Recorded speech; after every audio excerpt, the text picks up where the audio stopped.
Welkom bij de MOOC Puberbrein, Brein, Leefstijl en Leren. Het onderdeel opvoeding en leren. Ik ben Marije Broens en ik werk als Research Assistant bij de Open Universiteit. In dit onderdeel zal ik de ontwikkeling van jongeren tijdens de adolescentie bespreken en de rol van de opvoeder daarbij.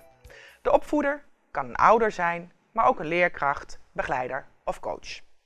Er wordt gesproken over de kenmerken van gedrag van adolescenten. Over de onbalans, de kansen en de risico's. Het gedrag van de jongeren. Wat gebeurt er en hoe ga je daar als opvoeder mee om? Laat je los of juist niet? Onderwerpen die tevens aan bod komen zijn de invloed van de peergroep en emoties die een grote rol spelen tijdens de adolescentie.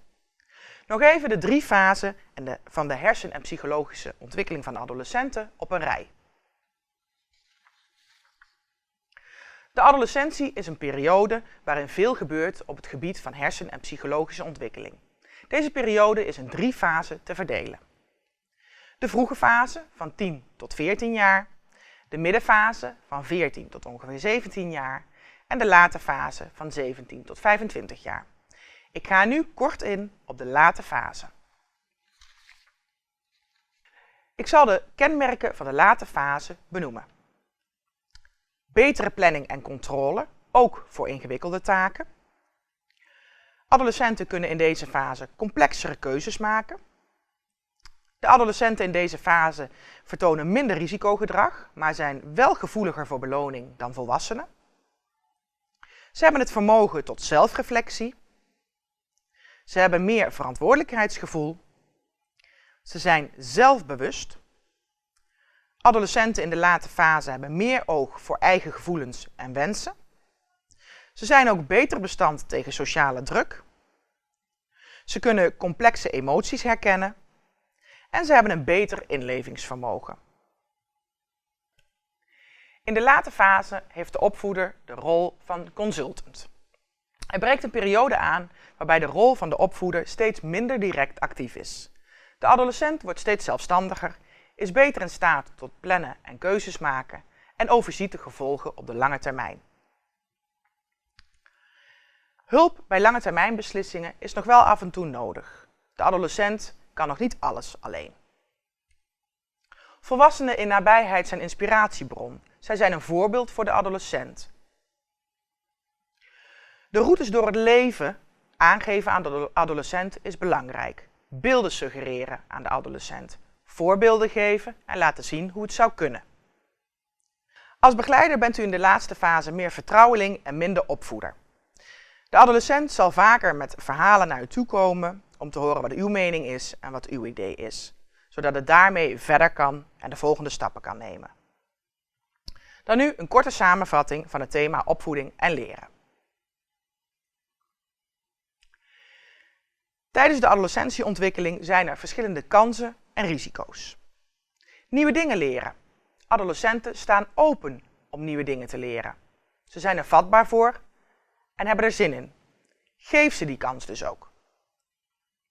Lange termijn inschattingen echter zijn lastig voor ze. Ze hebben daar echt ondersteuning bij nodig. Help ze met het overzien van wat er gebeurt op de lange termijn. Mogelijkheden en kansen zijn er meer dan voldoende. Laat de adolescent deze mogelijkheden en kansen verkennen en bekijken wat bij hem of bij haar past. Het perspectief van een ander is voor adolescenten lastig in te schatten. Het is belangrijk dat u hen voorspiegelt, hen vertelt, hen voorbeelden geeft, zodat zij kunnen inschatten hoe een ander zal reageren, wat hij of zij doet en wat hij of zij voelt. Adolescenten hebben een drive, ze willen ergens voor gaan. Kijk goed wat deze drive is. Waar zijn ze enthousiast over? Waar zijn ze gemotiveerd voor? En ondersteun ze daarin, help ze daarbij en probeer ook enthousiast te zijn. Adolescenten in deze fase zien geen gevaar en overzien de gevolgen vaak niet. Het is belangrijk dat u meekijkt en bijstuurt daar waar nodig. Zeker wanneer het om heftige gevolgen gaat. En adolescenten in deze fase staan open voor talentontwikkeling. Hetgeen ze leuk vinden kan uitgroeien naar een groot talent. Wat is er belangrijk in de begeleiding van adolescenten? Bied structuur en stel grenzen. Adolescenten ontwikkelen zichzelf, maar hebben daarbij duidelijke grenzen nodig en die moet u als opvoeder bieden. Geef feedback. In eerste instantie vooral positieve feedback, maar in de midden- en late fase kunnen adolescenten ook de negatieve feedback goed handelen. Geef steun en vertrouwen.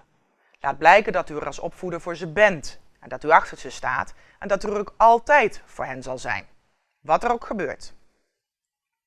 En stimuleer, motiveer en inspireer. Zorg ervoor dat de adolescent enthousiast is en enthousiast blijft. Dit was het onderdeel opvoeding en leren. Hartelijk dank voor uw aandacht.